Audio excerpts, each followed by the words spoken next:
Meus irmãos, a gente vai dar continuidade ao livro. Na verdade, a gente está tomando como base o livro Filhos, Educando daqui para a Eternidade. E segundo o pastor me falou, vocês terminaram o capítulo 4 do livro e a gente vai entrar no capítulo 5, que o título desse capítulo 5 é Os Três L's, tá?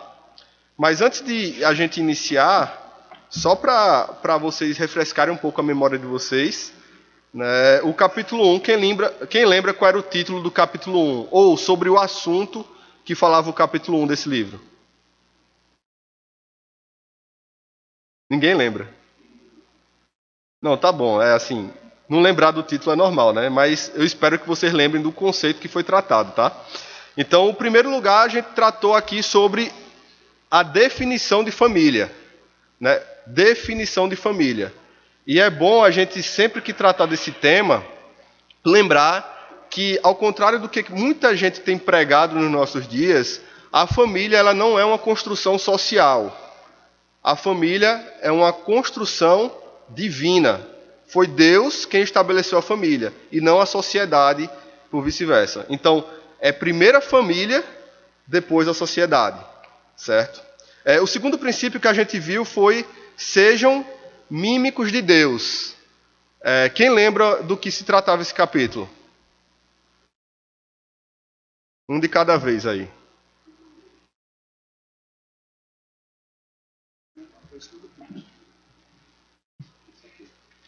É isso?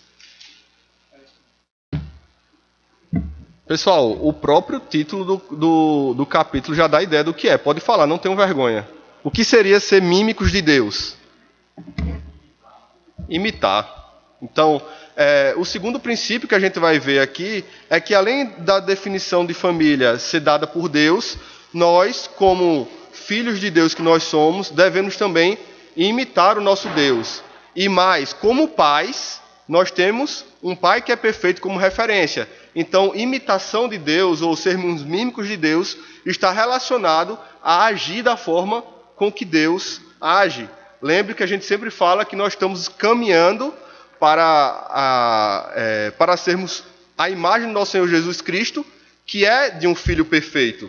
Então, nós devemos também ser, como Deus é um Pai perfeito para os nossos filhos, tentar, ser um Pai perfeito para os nossos filhos. O terceiro capítulo, eu acho que é um dos capítulos mais desafiadores desse livro, que é tratar sobre o sacrifique com júbilo. E aí a gente tentar ver na criação dos nossos filhos, imaginar o evangelho na nossa casa. Um exemplo disso. Muitas vezes, e achei interessante e desafiador esse capítulo do livro, porque ele diz que até mesmo quando o seu filho ele está fazendo algo que lhe irrite, você deve disciplinar o seu filho com júbilo. Ou seja, você tem que estar com louvores no seu lábio, apesar de você estar sendo contrariado com ele. E aí o princípio é: Jesus Cristo, ele foi para a cruz do Calvário por conta de nós que somos pecadores, desobedientes, e ele foi por amor de nós. E ele, apesar de sofrer todas as agúrias que ele ia passar na cruz do Calvário, ele se sacrificou por amor de nós. E Deus, o nosso Pai, deu o seu Filho por amor de nós. Então, quando nós estamos criando os nossos filhos, nós não devemos simplesmente ter júbilo nos nossos lábios quando eles estão quietinhos dormindo, ou quando eles estão fazendo tudo o que você pediu, mas que, inclusive, em momentos onde a sua paciência é testada, você deve sim agir para disciplinar eles, mas deve ter na disposição do seu coração o amor. E isso, meus irmãos, todo mundo que cria filho, ou até mesmo quem é filho, sabe como é difícil. E por fim, o que foi o capítulo 4 que vocês viram, que era um não em um mundo de sim. Quem lembra o que significa isso? Um não em um mundo de sim. A imagem que o livro trata é do Éden, dos nossos primeiros pais. Que enquanto eles estavam no Éden, ali antes do pecado, Deus ele deu todas as árvores e os frutos de todas as árvores, exceto uma. Então, o princípio é que você deve estabelecer na sua casa um ambiente parecido, onde o seu filho ele tem uma série de atividades que são lícitas, mas que existe também um não na sua casa. E qual é o princípio, a lei de Adão e Eva, de não comer daquele fruto? O princípio era a vontade revelada de Deus. Então, quando nós vamos estabelecer as regras das nossas casas, deve ser com base no princípio da lei de Deus. Então, um não para o nosso filho deve ser baseado na Escritura Sagrada e que você deve trazer para o ambiente da sua casa uma grande possibilidade de sims, que seria uma casa graciosa, mas nunca esquecendo da lei de Deus, que é o não que você deve dar para o seu filho. Então, basicamente, esse é o resumo dos primeiros 4 capítulos que foram vistos aqui nessa sala. E aí a gente entra no capítulo 3, que é os 3 L's, e eu tratei desse resumo, porque esses 3 L's têm total relação com os capítulos anteriores. E os 3 L's são legalismo, licenciosidade e liberdade. Para basear esse estudo, né, peço que os irmãos abram em Mateus 5.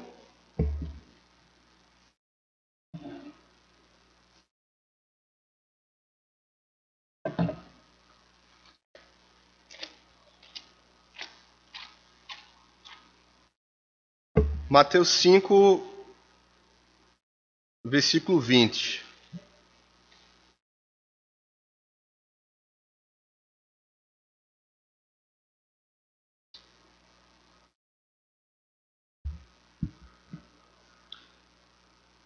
Diz assim a palavra de Deus: porque vos digo que se a vossa justiça não exceder em muito a dos escribas e fariseus, jamais entrareis no reino dos céus.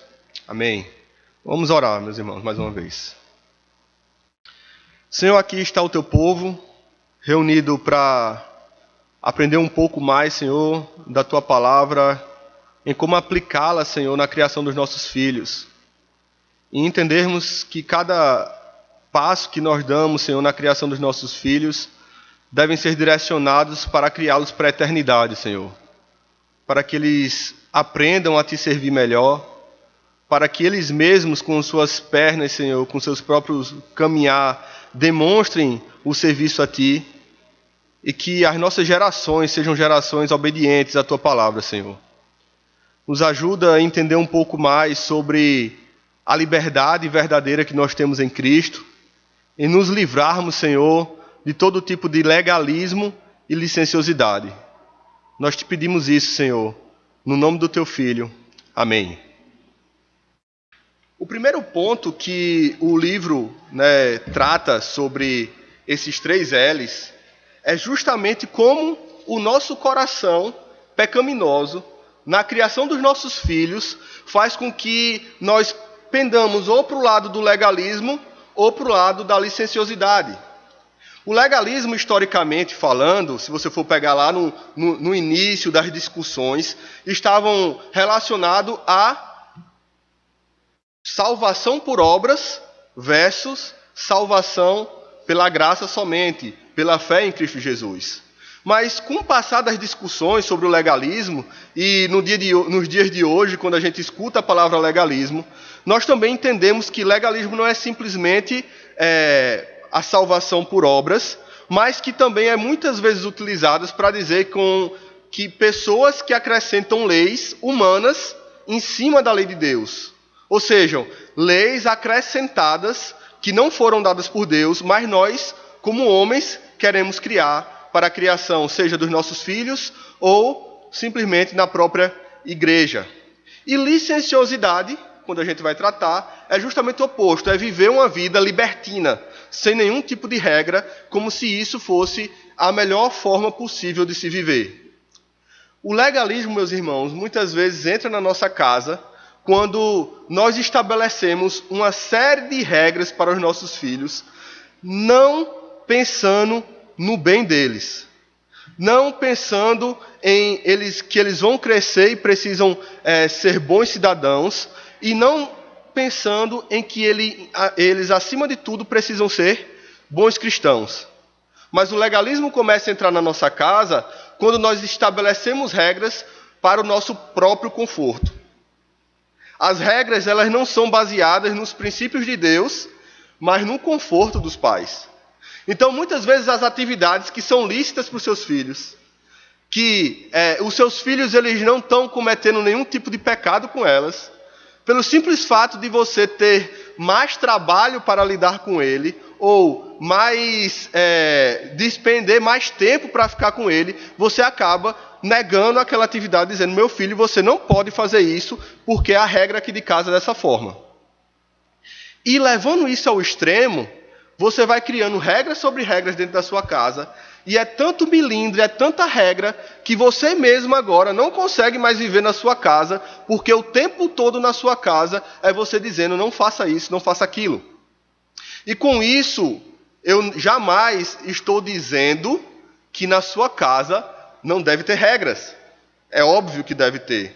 Porque assim como a lei de Deus nos ensina a sermos graciosos, ela também ensina que amar a Deus é obedecer os seus mandamentos. Então, na sua casa deve ser assim.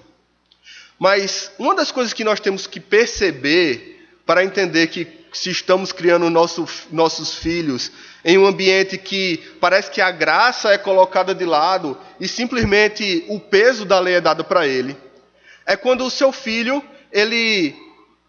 é quando você trata com mais dureza o seu filho quando alguma coisa lhe desagrada do que quando ele faz alguma coisa que desagrada a Deus. Um exemplo. Você limpou a casa toda. A casa está um brinco, né? E seu filho, sem saber disso, estava brincando no terraço e entra correndo pela casa quando lhe vê, com o pé sujo, para lhe dar um abraço. Aí ele entra correndo com o pé sujo para lhe dar um abraço, e quando ele lhe dá um abraço, o que você faz é botar ele lá: olha a sujeira que você fez, eu acabei de limpar a casa, isso é um absurdo, o que é que você está fazendo? Olha só, sua mãe vai ter que limpar de novo, seu pai vai ter que limpar de novo. E seu filho que veio correndo porque ele viu para lhe dar um abraço, vai ficar: eu fui abraçar o meu pai, eu fui abraçar a minha mãe, é isso que eu recebo? E mais uma vez, toda vez que eu estou falando isso, eu tenho que dar o contraponto. Isso não quer dizer que você não vai abraçar seu filho e depois vai dizer: ó, meu filho, acabei de limpar aqui e está sujo. Vai ajudar a limpar aqui a sujeira que você fez. Mas vocês entendem, você é desproporcional a sua reação, porque é algo que vai lhe dar trabalho. E às vezes o seu filho mente para um colega, você escuta e não trata com a mesma dureza a mentira do que quando ele entra na casa e mela a casa. Você não trata, às vezes, quando seu filho, de repente, acidentalmente quebrou um vaso dentro da sua casa e você dá aquela bronca nele, mas não é a mesma coisa de quando ele inventa uma história ou quando ele desonra um professor ou desonra uma pessoa da sua família que está, de alguma forma, num sentido de superioridade a ele. É esse tipo de coisa que nós temos que nos policiar dentro de casa. Eu estou reclamando, eu estou botando regra, porque são os princípios de Deus que eu quero que meus filhos sigam, ou simplesmente porque aquilo que ele está fazendo me irrita? Qual é o peso maior? É quando ele me irrita ou quando ele quebra a lei de Deus? Porque de acordo com essa medida que você dá em casa, ele vai aprender se ele deve ter mais temor de homens ou temor de Deus. Então, esse é o primeiro princípio ali que o autor ele vai tratar do legalismo. Você vai trazer lei sobre lei, e o que acontece muitas vezes nessas casas, porque o filho não aguenta tanto peso, é que existe uma explosão, uma revolta. E aí agora os filhos, inclusive as leis que eles deveriam se submeter, eles não querem mais se submeter.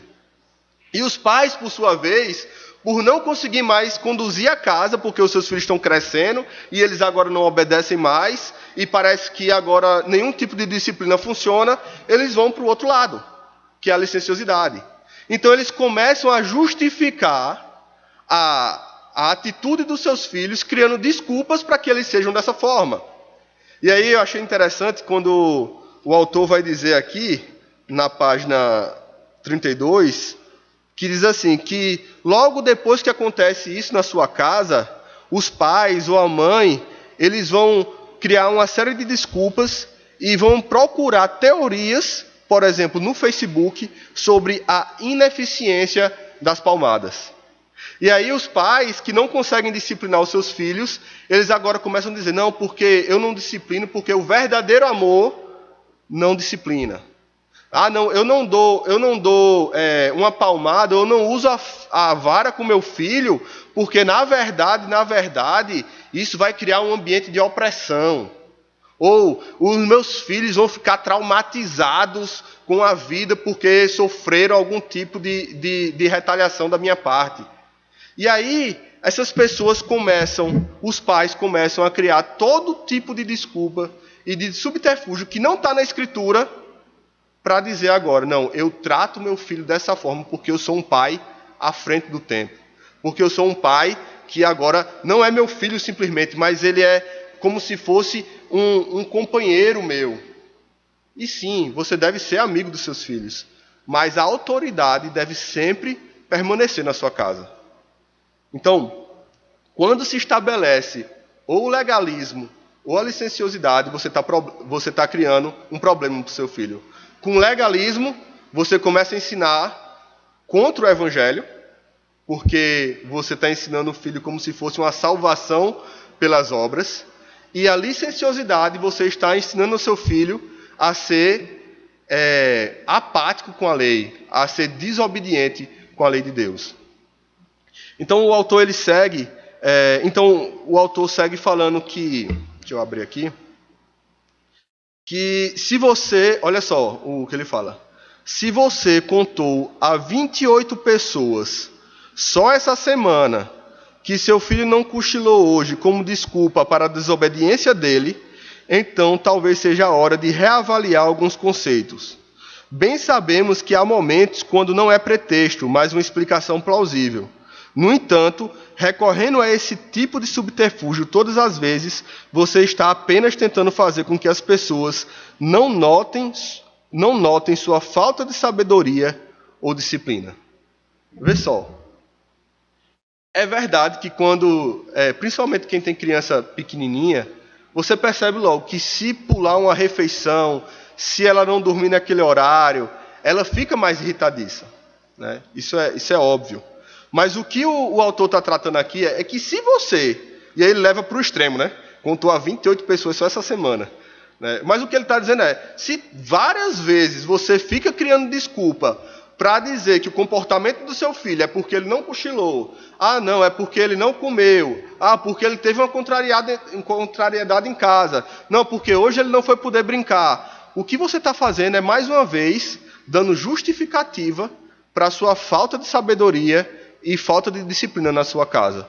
E ele está nos alertando para dizer, perceba se isso não está acontecendo na sua casa, perceba se você mesmo, sem saber, não já está criando dentro da sua casa um ambiente licencioso. Porque os seus filhos vão perceber. Eu posso fazer porque a culpa vai estar sempre em algo circunstancial no ambiente. E veja se não é justamente isso que os conceitos da nossa época têm dito. Né? Fulaninho fez isso porque, na verdade, ele não tem oportunidade, ele foi roubar. Fulaninho traiu porque... Fulaninha traiu porque o esposo não deu amor a ela. Cicraninho caiu roubou o coleguinha de escola porque ele não tem isso em casa. Então a circunstância está sempre tomando o lugar da responsabilidade individual. E se você faz isso na sua casa, o seu filho vai aprender. E o que é que seu filho tem que aprender? Que o homem, ele é responsável pelas suas atitudes. Porque sempre que nós aprendemos o Evangelho, nós aprendemos que nós somos salvos pela graça do nosso Senhor Jesus Cristo, que isso não provém de obras, mas por fé nele, mas que nós, como cristãos, temos responsabilidade sobre os nossos atos. Se toda vez que seu filho peca, você tira a responsabilidade dele e coloca na circunstância, ele está aprendendo a não viver conforme a lei do Senhor. E seguindo, então, se não é legalismo, se não é licenciosidade, como nós devemos criar os nossos filhos? Com a verdadeira liberdade, que é em Cristo Jesus. E aí, o que a gente tem que ter em mente é que liberdade não é um legalismo moderado. Não é tipo assim, um meio termo. Eu não sou legalista, eu estou fazendo a liberdade. E nem é também a licenciosidade moderada. Nos nossos tempos, mais uma vez trazendo, porque até em todos os âmbitos a gente está vendo isso, é costume das pessoas falarem, não, eu não sou nem de um extremo nem do outro extremo. Né? Eu não sou nem aqui nem do outro extremo. Eu sou aqui uma pessoa cabeça, sou uma pessoa central, eu considero todas as hipóteses. E é verdade que em alguns momentos, sim, você deve ser moderado nesse sentido. A moderação faz parte, né, da liberdade cristã, mas nos nossos discursos de hoje em dia, muitas vezes, isso de ser moderado tem sido uma forma de ficar em cima do muro. Tem sido uma forma de ser isento em determinadas circunstâncias. Tem uma forma de você ser politicamente correto e, de repente, se você for para um extremo ou para o outro, você desagradar algumas pessoas. Então, liberdade não é o centro aqui de legalismo e licenciosidade. Liberdade é outra coisa.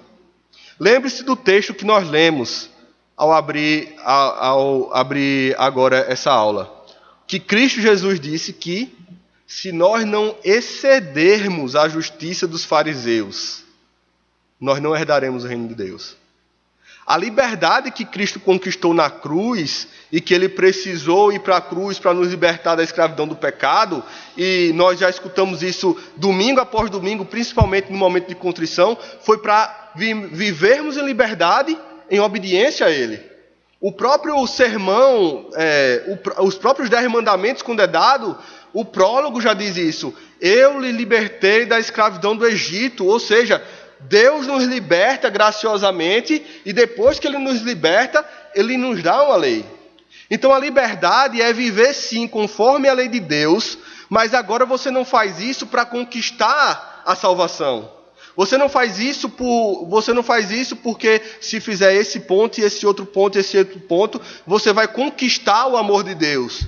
Ele lhe amou primeiro, lhe resgatou, lhe salvou, lhe tirou da escravidão do Egito e lhe deu verdadeira liberdade. E agora você vive essa liberdade e quer cumprir a lei dele por amor a Deus.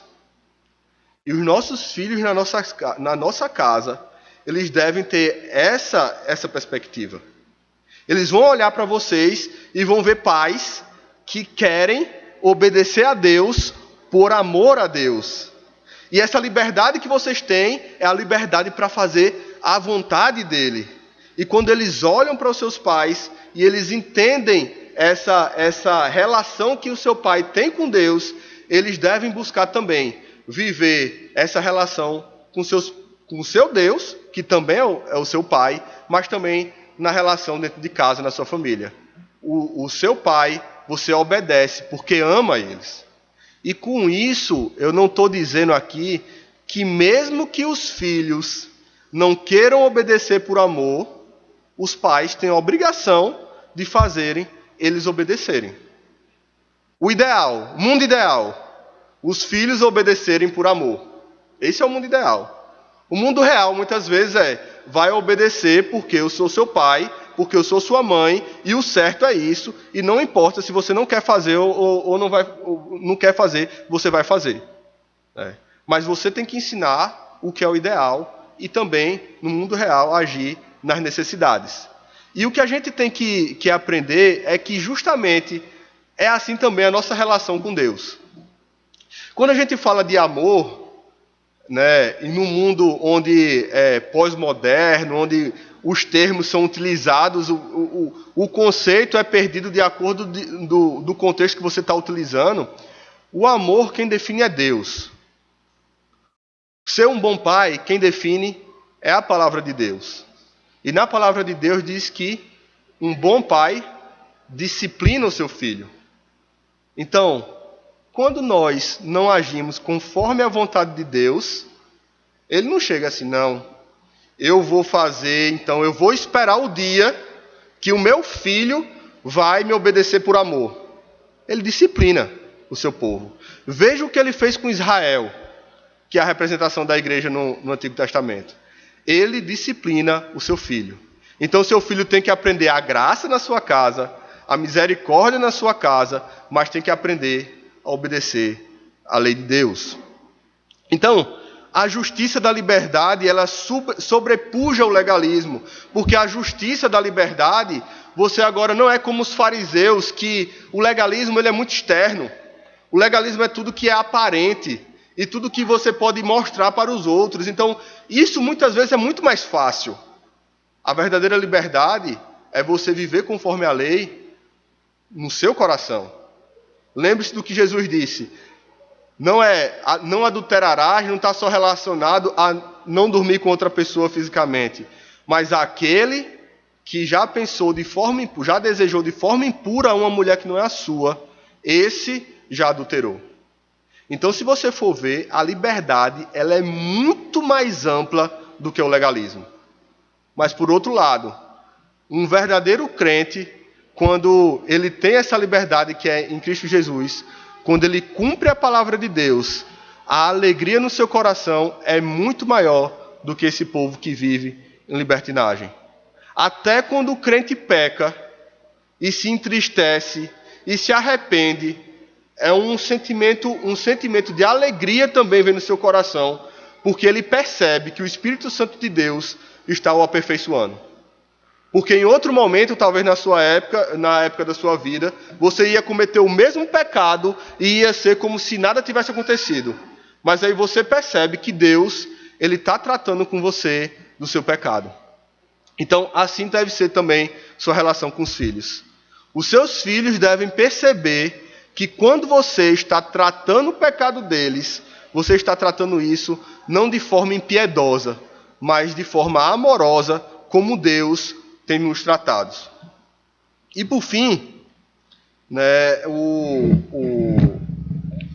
o Douglas Wilson vai tratar aqui, ele vai dizer o seguinte: os filhos percebem quando temos prazer neles, conforme nos regozijamos em ser imitadores de Deus. É assim que o mundo funciona. Ele diz ainda: agora que Cristo veio e nos redimiu da condenação da lei, foi-nos dada a oportunidade, como Paulo diz, de criar os nossos filhos na disciplina e na admoestação do Senhor.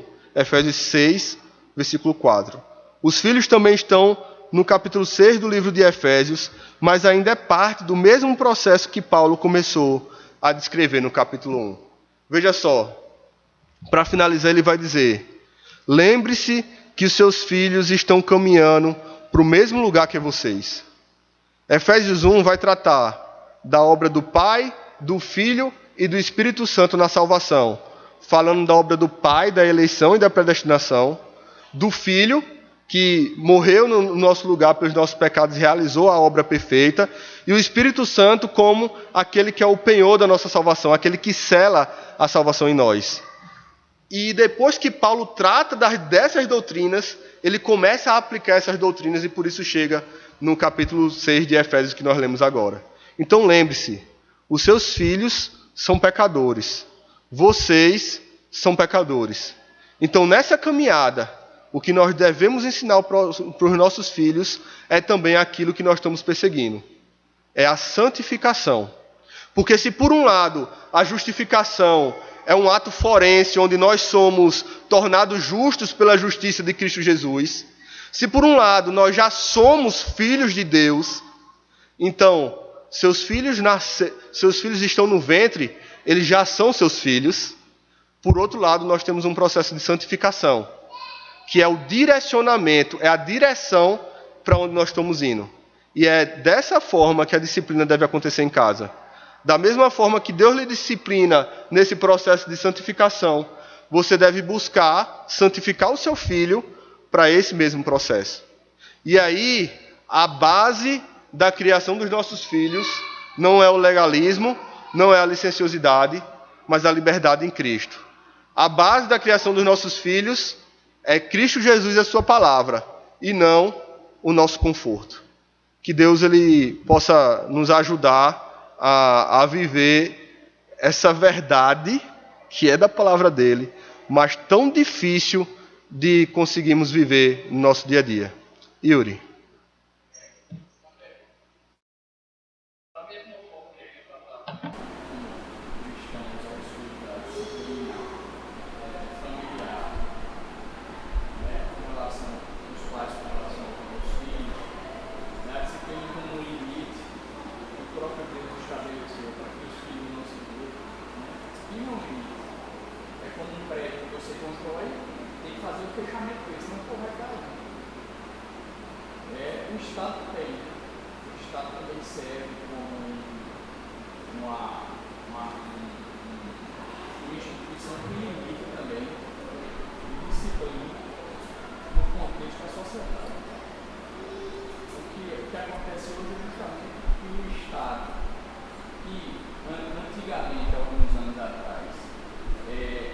Disciplinava aqueles que não sofriam disciplina em casa, hoje ele próprio é incentivador a indisciplina em casa. Eu entendo que agora nessa década de 20, a gente está em 2020, eu acho que vai ser a década dos psicopatas. A gente vai ver casos na sociedade verdadeiros psicopatas, de gente que vai ser capaz de tudo para satisfazer o seu ego. Eu acho que a gente vai multiplicar noticiar que pai matando filho, matando pai, matando avô.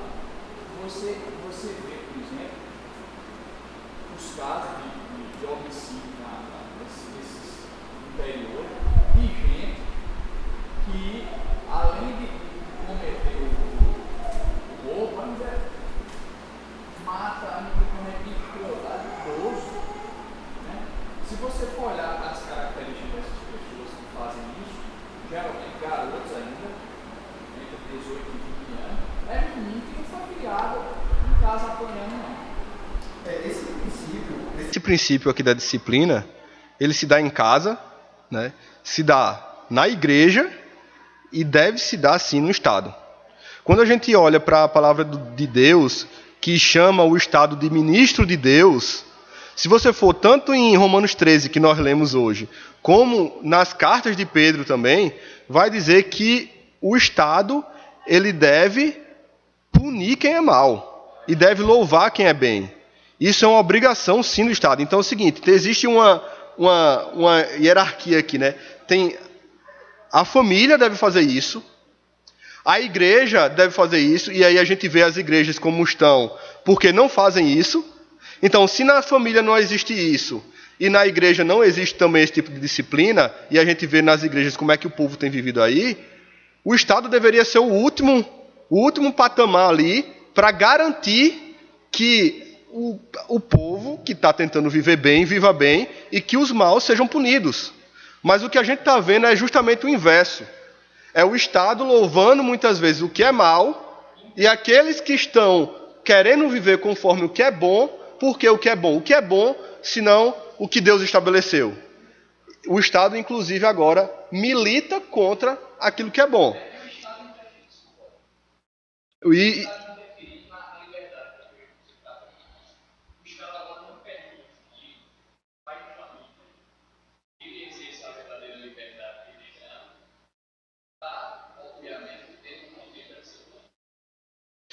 E isso faz parte e a gente sabe que de uma parte maior isso é uma coisa maligna, né? Mas isso faz parte também de uma ideologia maligna que tem tomado conta do nosso país. Mariana, agora.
Então, agora, voltando aqui, né? O nosso ponto, e isso são consequências, sim, do que vocês estão tratando do Estado, mas o nosso ponto é, né? O Estado está do jeito que está, não é porque ele simplesmente é assim, é por conta do povo que faz parte do Estado. Então, a verdadeira transformação no nosso país não vai se dar por uma ideologia política, apesar de ter umas que estão mais próximas da Escritura ou não. A verdadeira transformação do nosso país, do nosso Estado, se dá pelo avanço do reino. E por isso que quando Cristo Jesus ele nos ensinou a oração do Pai Nosso, ele nos diz, venha o teu reino. Porque é o seguinte, a nossa esperança não é no Estado, a nossa esperança é em Deus. Qual é o nosso papel? Avançar com o evangelho do reino. É aprender o que é bom, aprender como criar os nossos filhos, para que verdadeiramente os nossos filhos possam ser flechas contra esse mundo. Porque o que a gente está criando são filhos que vão ser engolidos pelo mundo e não flechas para atacar o mundo. E se a gente pensar direitinho no que a palavra de Deus diz, ela diz que a porta do inferno não prevalecerá contra a igreja, contra o reino de Deus.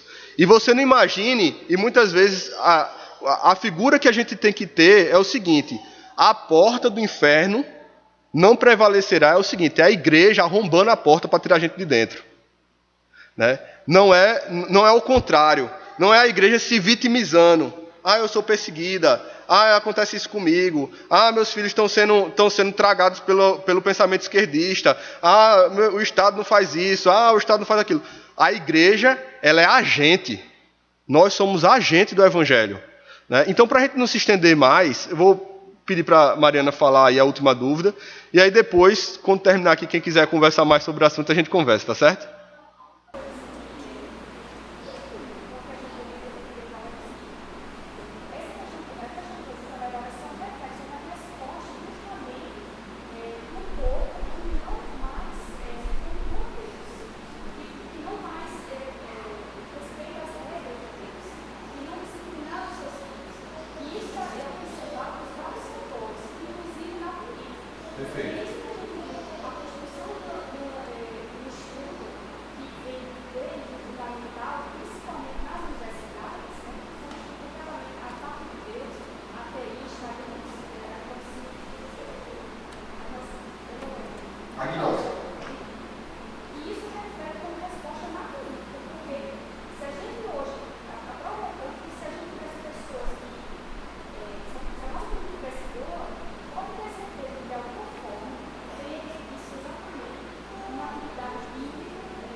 Lembremos, né? A palavra de Deus é escândalo para o mundo. Se um governo, sendo ele não cristão, que o ideal fosse um governo cristão, verdadeiramente cristão, que defendesse a verdadeira religião, mas não sendo, mesmo quando eles acertam em seguir princípios bíblicos, veja qual é a reação do mundo. A gente não poderia esperar outra reação, né? O mundo é caído, o mundo é mau. O que nós temos que fazer é evangelizar o mundo.